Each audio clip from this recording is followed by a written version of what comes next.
So let's start in the NFC East. This is an interesting battle. It's kind of been everything that I've been hearing, everything I've been looking into. It's everyone who's been talking about it. It's a two-team race in most people's minds. It's the Dallas Cowboys. It's the Philadelphia Eagles. The Giants and the Redskins, Commanders, whatever the hell they call themselves now. A little bit behind those. Commanders could put up a fight, I think, personally, but I think it does come down to the two teams that I just mentioned. So that's in my mind, at least. You might come out and say the New York Giants are going to win the NFC East. I will be shocked if you do, but you might. So I'm going to go real quick. I think the Philadelphia Eagles have the edge over the Dallas Cowboys. The Dallas Cowboys lost Amari Cooper. They lost Connor Williams. They bungled that Randy Gregory situation, and Keanu Neal as well. The Eagles added A.J. Brown to pair with Devontae Smith. So now you got, two kind of number ones there. And then, adding some defense there to Kobe Dean. The only question really for me with the Eagles is Jalen Hurts.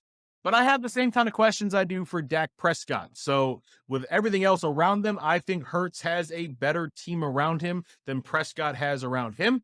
And with the same questions for both quarterbacks for me, I'm going with who has a better team around him. I like what the Eagles have been doing. They've been kind of ahead of schedule, making the playoffs last year. They got absolutely blowed out by Tampa Bay Bucks, but no one expected them to make the playoffs last year, and they did, and they've added to that team. So I think the Eagles are winning the NFC East. I think so too, and I really like the Eagles. I like some of the additions that they made on defense, and they also got Jordan Davis in the draft. But yeah, again, on defense, I think Jalen Hurts is probably better than most people think he is. I don't think he's great, but I do like the Eagles a lot, actually. Now, their kind of Achilles heel has been the Cowboys for whatever reason. It seems like they're pretty good against everybody else in the NFC East, but when they face the Cowboys, for whatever reason, they can't just win those types of games.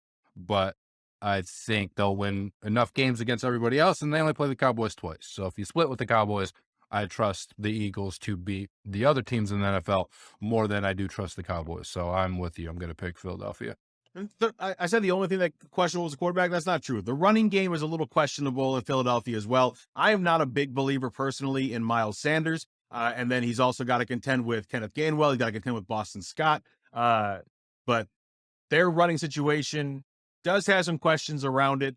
And then the Cowboys situation, I mean, Zeke has just gone down and down and down every year after year. And Tony Pollard absolutely outperformed him last season. So they have their own running situations there in Dallas. But when your situation is our backup is outperforming the guy that's supposed to be the stud, that's a situation that you have to be, careful around, but it's not a bad situation because then you still have at least a good running game.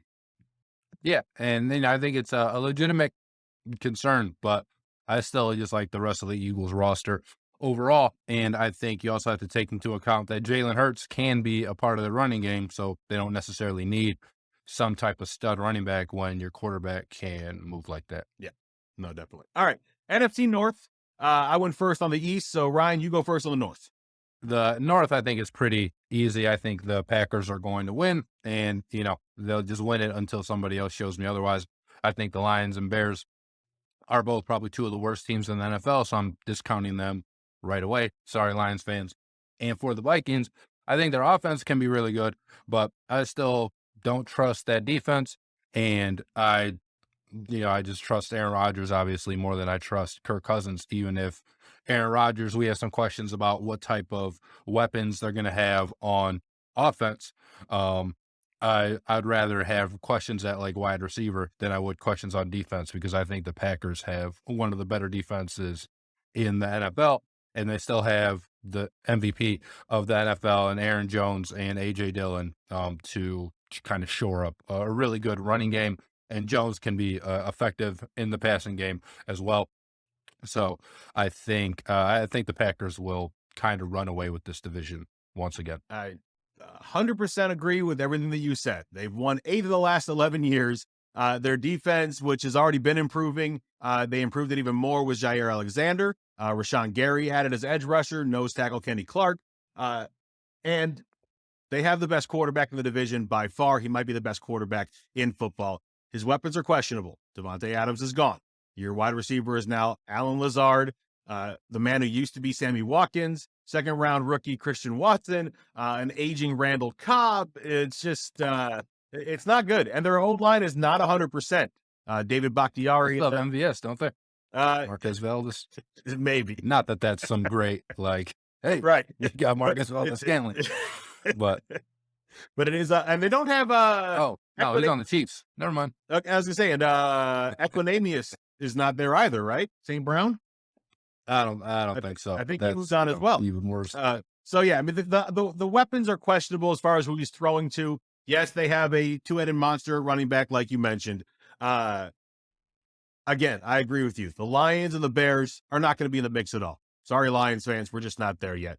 The question comes down to the Vikings. They have shown glimpses of being a good team, but they have not put it all together with Kirk Cousins. Now the old regime is out, new regime is in, and they decided to keep Cousins. Cousins puts up good numbers. I understand why you kept Kirk Cousins, and he has weapons around him. If Cook can stay healthy, there's a lot of questions into the Minnesota Vikings, but they are the only team in the North that can dethrone the Green Bay Packers for the division.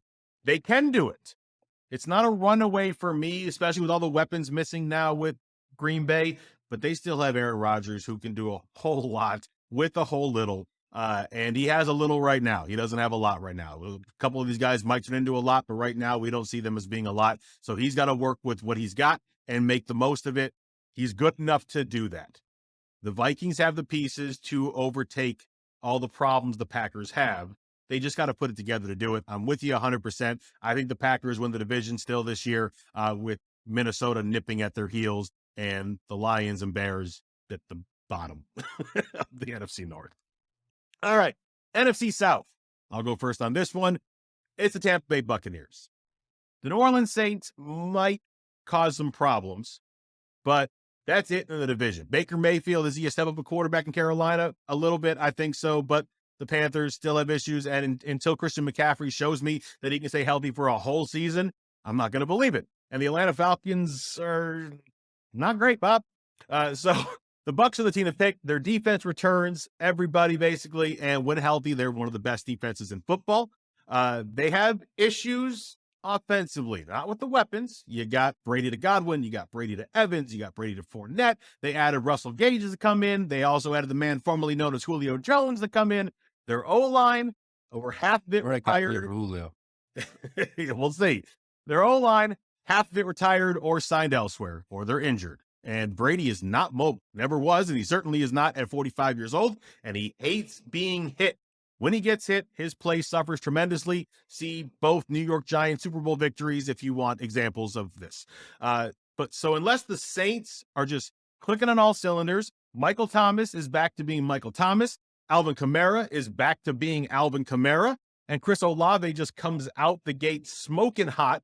And then obviously Jameis Winston being the good Jameis Winston, not the bad Jameis Winston, then the Saints can do something. They have a good defense. They added to that defense when they brought home the hometown kid, Honey Badger, Tyrann Mathieu. They can do something. But I think it's the Bucs division to lose. It's definitely their division to lose. And again, I kind of go back with what I said about the Packers, is I think the Bucs have a really good defense, where I think the division actually overall might be a little bit better than people expect. I expect the Saints to be pretty good. I think the Panthers, now that 7 teams make it per division, like I can see the Panthers sneaking in a wild card if Baker plays like he did, 2 years ago in Cleveland, and not last year when he messed up a shoulder, but if he has a healthy shoulder, Christian McCaffrey's there, DJ Moore, like that, they have some pieces to be a pretty good team. And then, the Falcons are probably going to be the worst team in the division, but they do add Drake London, who I know is going to start the year hurt. You have Marcus Mariota at quarterback, and I don't know, for whatever reason, I think the Falcons can be a little bit better. Now, better might be 5 wins instead of 2, but I think they can be a little bit better than maybe they're getting some credit for. But I'm with you on the Bucs. I think the weapons that Brady has are going to allow him to not get hit so much, because he's going to be able to get the ball out fast. I expect Julio Jones to have a really good year, with essentially probably one-on-one coverage all the time, and with Tom Brady throwing it to him, because you still have Mike Evans, obviously you still have Chris Godwin. You bring in Rashad White in the running game, Leonard Fournette, who I might have had doubts about him as a running back a couple years ago, but he's proven to be good, right? It just might be a guy who's actually good, who maybe I didn't think was good before, but he's a pretty solid running back, and he can do a lot of things for the Buccaneers. And I think they'll be able to kind of scheme around not having an offensive line that is, dominant, right? And then I think their defense will more than enough make up for it, and I think their offense will put up a lot of points. So I still like the Buccaneers a lot this year, and I like them to win this division. It is going to be very interesting watching Brady to Julio Jones because, I mean, to have the smarts of Julio Jones, the hands and the size, obviously, is what helps separate him from everybody else during his career. And now Brady having that kind of a weapon, who you're right will most likely be single covered because you still got to deal with Mike Evans, you still got to deal with Chris Godwin. So there's just too many weapons to be able to double cover everybody. Someone's got to be single covered there. And it's most likely going to be Julio because he hasn't shown it as of late. He didn't show it in Tennessee, really. He didn't show it the last couple of years in Atlanta.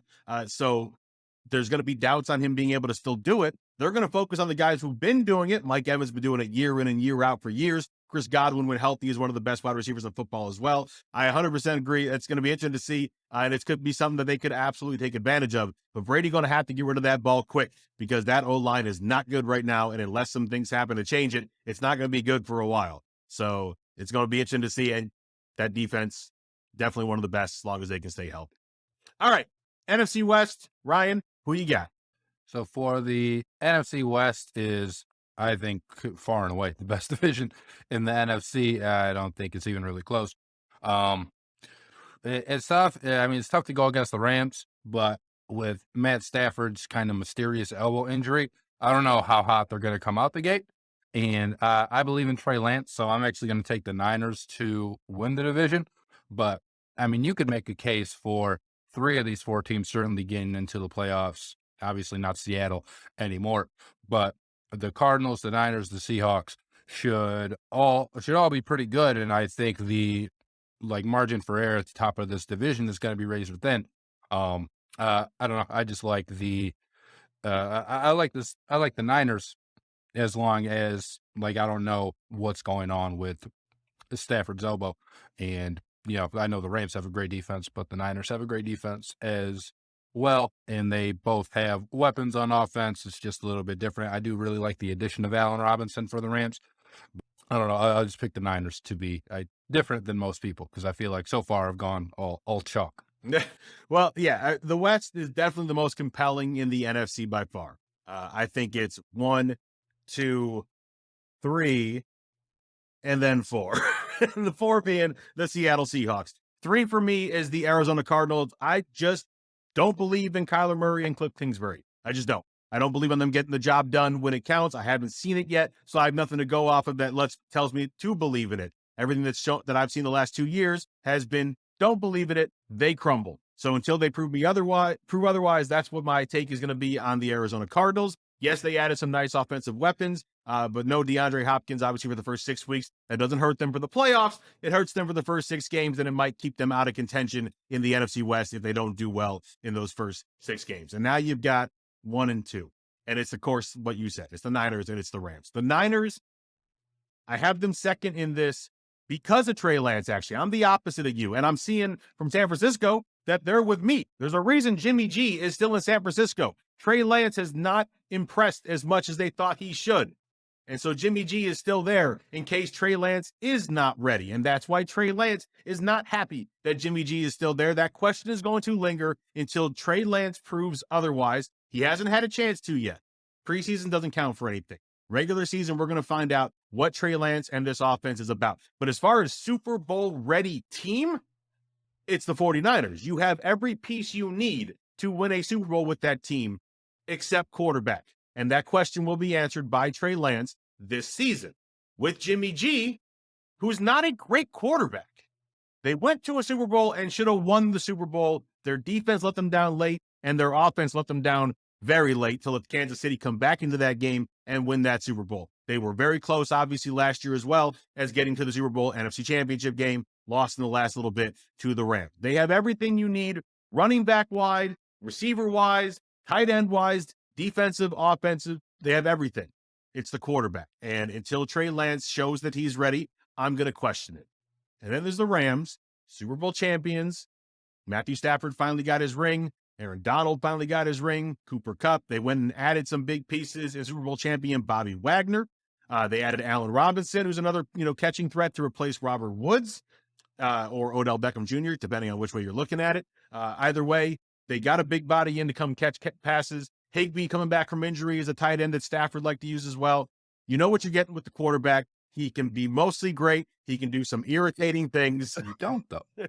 Well, his elbow was hurt last year too. Apparently, according to him, his elbow wasn't good at the end of last season, and they went and won the Super Bowl on it. They beat the Tampa Bay Bucks. They beat the San Francisco 49ers. They ended up winning the Super Bowl against the Bengals. His elbow wasn't great last year, apparently, as well. We will find out. You might be right. That elbow concern might be bigger than I'm making it. Now, I'm not going to make it anything until Stafford and the Rams make it something. So I'm under the belief that he is pretty close to 100%. Defensively, Aaron Donald is Aaron Donald.